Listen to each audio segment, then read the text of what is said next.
Curta, compartilhe, comente e se inscreva no canal. Em nome do Pai, e do Filho, e do Espírito Santo. Amém. Naquele tempo, algumas pessoas comentavam a respeito do templo, que era enfeitado com belas pedras e com ofertas votivas. Jesus disse: Vós admirais estas coisas? Dias virão em que não ficará pedra sobre pedra. Tudo será destruído. Mas eles perguntaram: Mestre, quando acontecerá isto? E qual vai ser o sinal de que essas coisas estão para acontecer? Jesus respondeu: Cuidado para não ser desenganados, porque muitos virão em meu nome dizendo: Sou eu, e ainda o tempo está próximo. Não sigais essa gente. Quando ouvirdes falar de guerras e revoluções, não fiqueis apavorados. É preciso que essas coisas aconteçam primeiro, mas não será logo o fim. E Jesus continuou: Um povo se levantará contra outro povo, um país atacará outro país. Haverá grandes terremotos, fomes e pestes em muitos lugares. Acontecerão coisas pavorosas e grandes sinais serão vistos no céu. Palavra da salvação.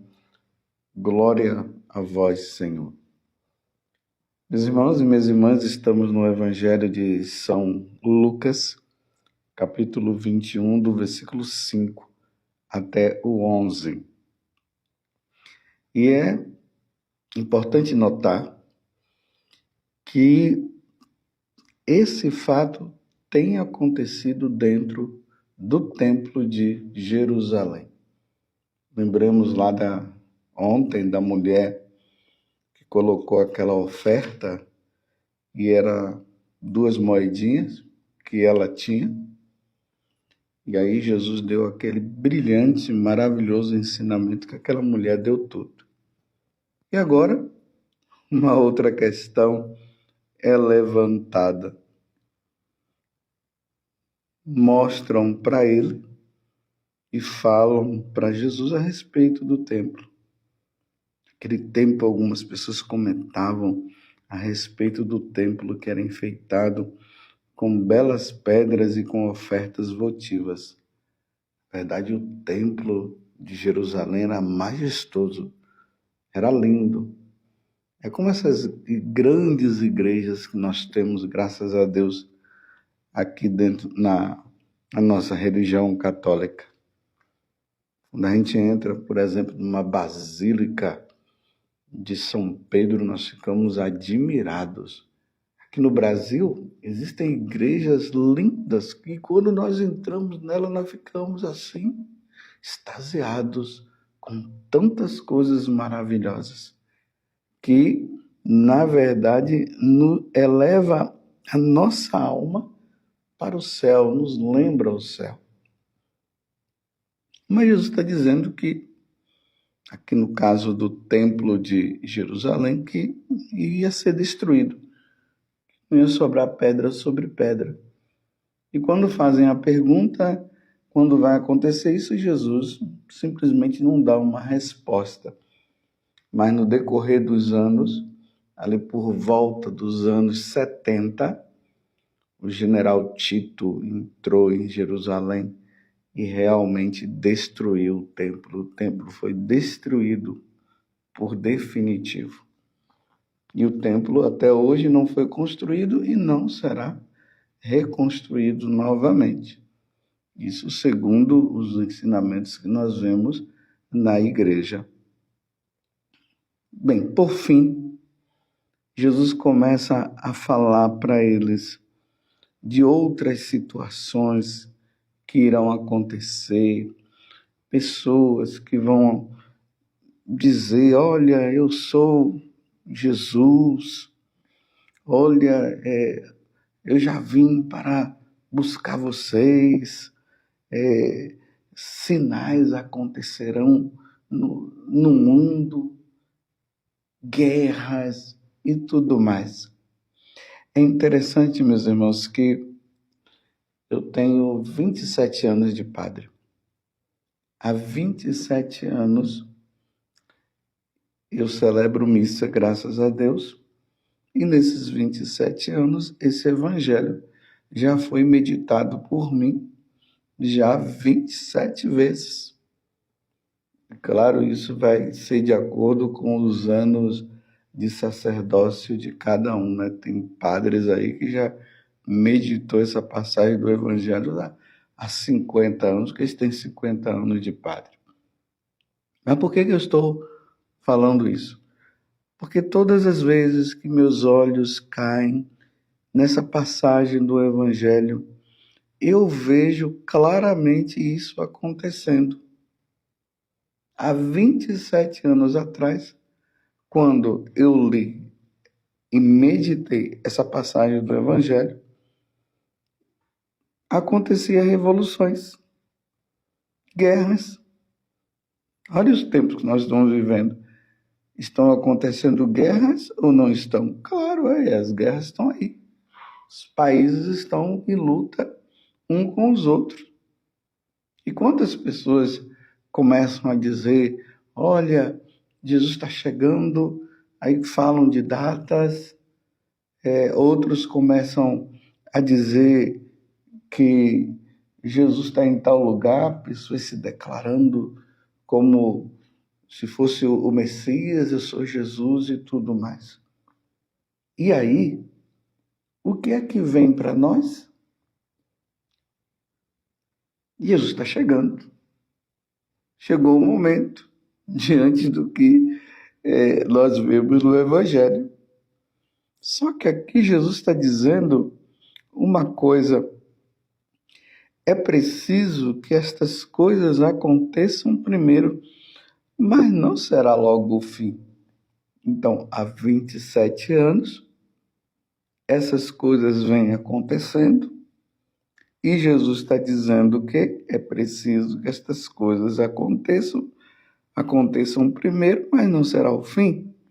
Quando ouvides falar de guerras e revoluções, não fiqueis apavorados. Só que aqui nós vivemos um grande drama. E o grande drama é esse. Pode ser que seja os momentos, os últimos momentos, os últimos dias, como podem ser que não seja. Mas o que nós temos que trazer para nós é o que Jesus está dizendo, e eu vou repetir, está no versículo 9. É preciso que estas coisas aconteçam primeiro, mas não será logo o fim. Então, uma vez que Jesus está dizendo que nós não devemos nos preocupar, mas ao mesmo tempo nós precisamos estar atentos, isso não significa que não irá acontecer. Jesus está dizendo que vai acontecer.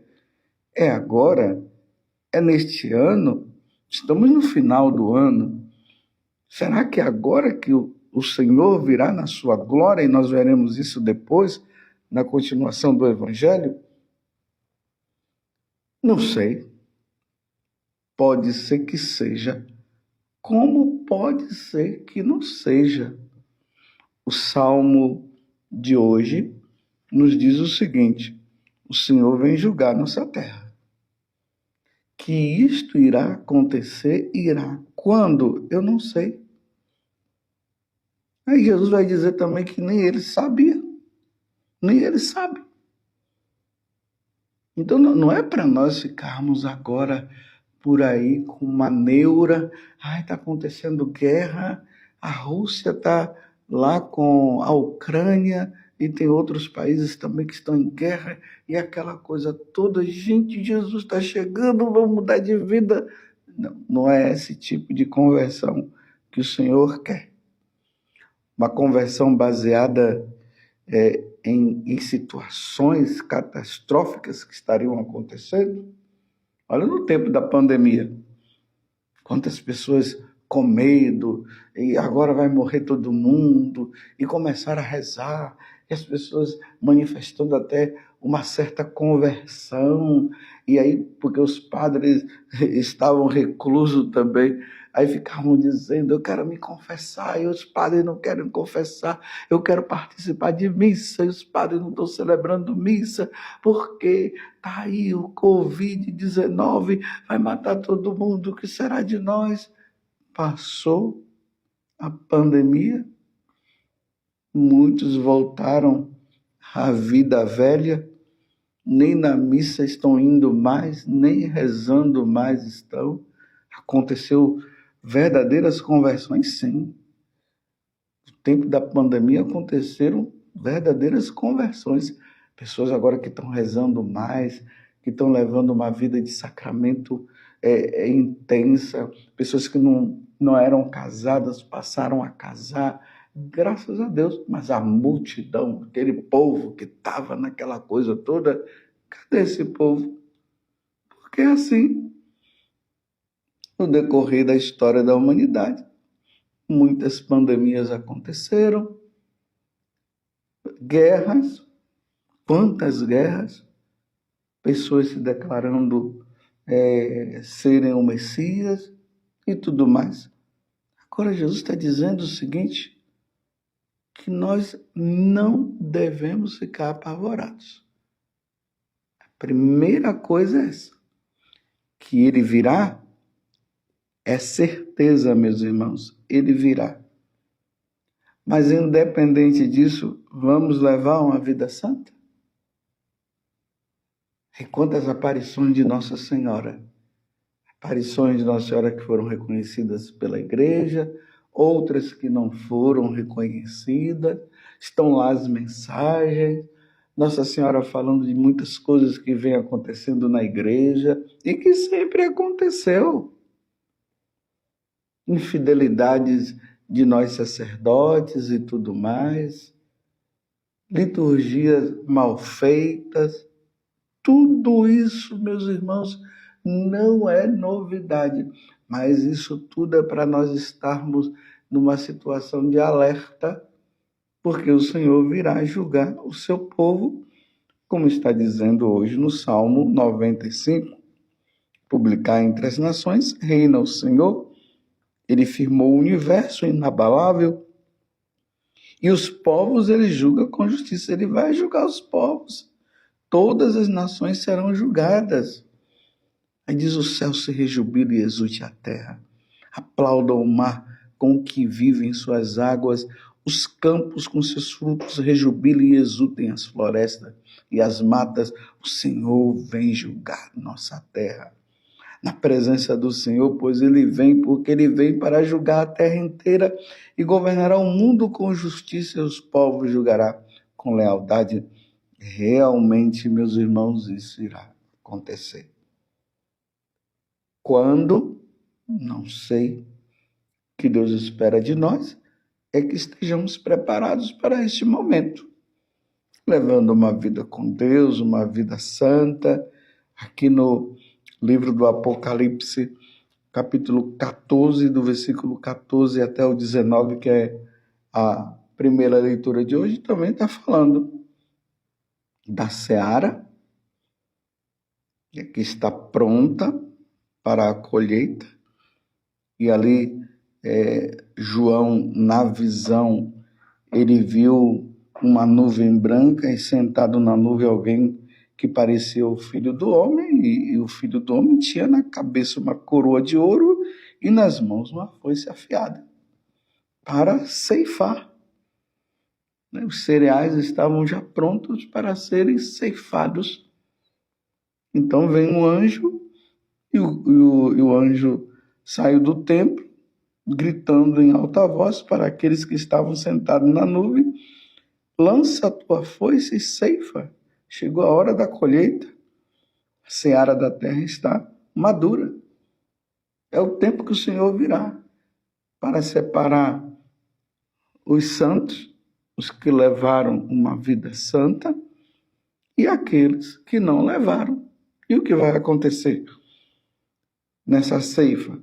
essa separação mesmo, como eu acabei de dizer. E aí também fala da questão das uvas, que também já estavam na hora de serem colhidas.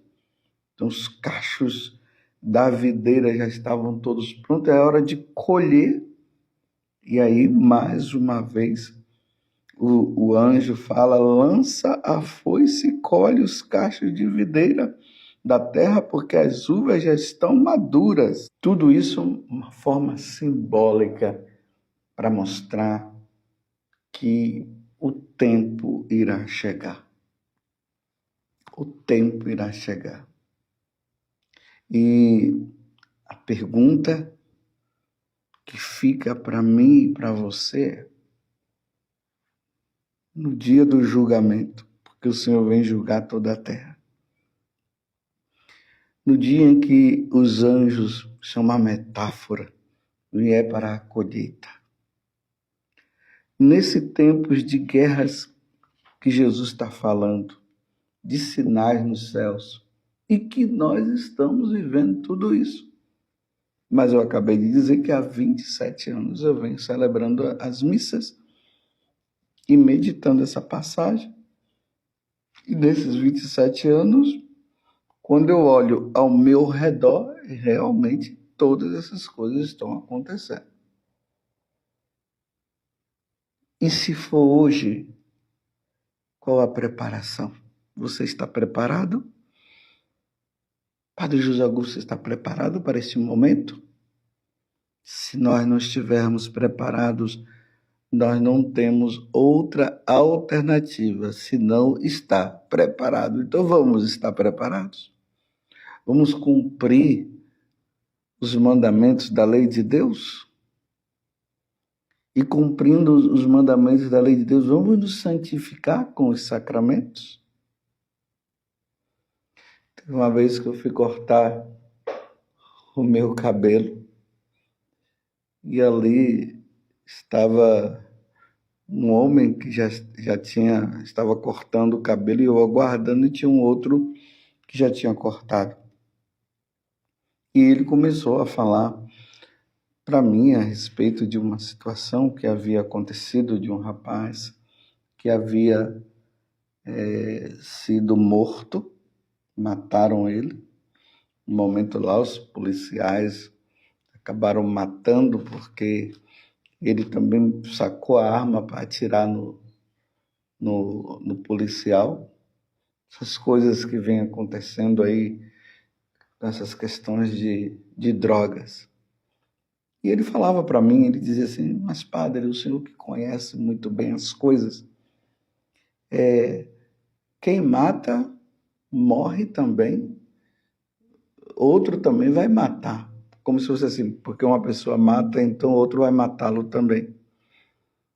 Aí eu disse: bem, as coisas não são bem assim. Não é porque mata que vai ser morto também, matado. Mas nesse mundo do tráfico é isso mesmo que acontece, né? Nós vemos esses jovens que vão morrendo um atrás do outro. E aí ele entrou no assunto da questão de salvação e tudo. E eu disse: olha, se a pessoa se arrepende, Deus concede o perdão, sim. Ah, mas na verdade ele não estava aceitando que uma pessoa que fizesse uma coisa dessa pudesse ser salva. E claro que a pessoa pode se salvar desde que ela se arrependa. Eu disse: olha, o arrependimento só acontece agora, depois não tem arrependimento. Esse negócio de morreu, aí depois vai se arrepender. Não, depois não vai ter arrependimento. E aí a conversa foi crescendo e tal. E aí entrou no assunto dele, que ele vivia junto com uma mulher há 23 anos. E não há nenhum impedimento por parte dele para casar.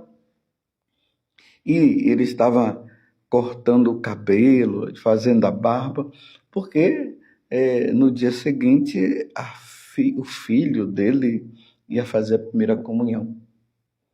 Aí eu comecei a falar, olha, o seu filho vai fazer a primeira comunhão e você, imagina o seu filho está lá, recebe a Eucaristia e você não pode receber a Eucaristia porque você está vivendo uma situação errada. E eu fui claro com ele, esse relacionamento sexual que você tem com a sua esposa é um pecado contra o sexto mandamento, não pecar contra a castidade. Você está tendo um relacionamento, apesar de você estar há 23 anos com essa mulher, mas vocês precisam receber o sacramento. E aí eu fui claro com ele e disse, olha, se você continua nessa condição e você não casa, então, se você morrer, você vai para o inferno, porque você está indo contra a vontade de Deus. Ele, não sei o quê, ficou ali naquela conversa, disse, você precisa. Aí colocou a desculpa, dizendo que a esposa não queria. Disse, então faz o seguinte, vai lá, ali no confessionário, leva a sua esposa, a gente conversa com ela. Porque vocês precisam casar. E ele enrolando ali, aí eu disse, olha, o Senhor poderá vir a qualquer momento. E se o Senhor vier e encontrar você nessa condição, você não vai se salvar. Porque você vive com uma mulher que não é sua, vocês não são casados, vocês não receberam o sacramento. Diante de Deus, vocês não são casados. E eu disse, já pensou Deus chegar? Ou melhor, Deus levar você ou levar a sua esposa, a sua companheira? Você já parou para pensar se Deus leva a sua esposa e você saber que a sua esposa ela não se salvou porque ela morreu sem receber o sacramento? E como é que você vai viver de agora em diante sabendo que você cooperou para que ela fosse para o inferno ou o contrário? Então fui falando assim claramente com ele. O rapaz que estava cortando o cabelo ficou ali também animado com aquela conversa e o outro estava ali. Depois ele disse assim, padre, ele ficou pensativo. E realmente, meus irmãos, eu falei essas verdades para que ele pudesse ficar pensativo. E o que é que ele está fazendo da vida dele? O filho vai fazer a primeira comunhão. Ele está se arrumando ali para participar da primeira comunhão do filho. Ele não comunga porque não é casado. A esposa dele não é casada. O filho está fazendo um caminho para o céu e ele está fazendo um caminho para o inferno. Eu sei que muitas pessoas não gostam de ouvir isso, mas essa é a verdade. Quem não vive os mandamentos de Deus não vai se salvar. E agora, voltando ao Evangelho, meus irmãos, guerras estão acontecendo. Sinais nos céus acontecem também. Aparições de Nossa Senhora.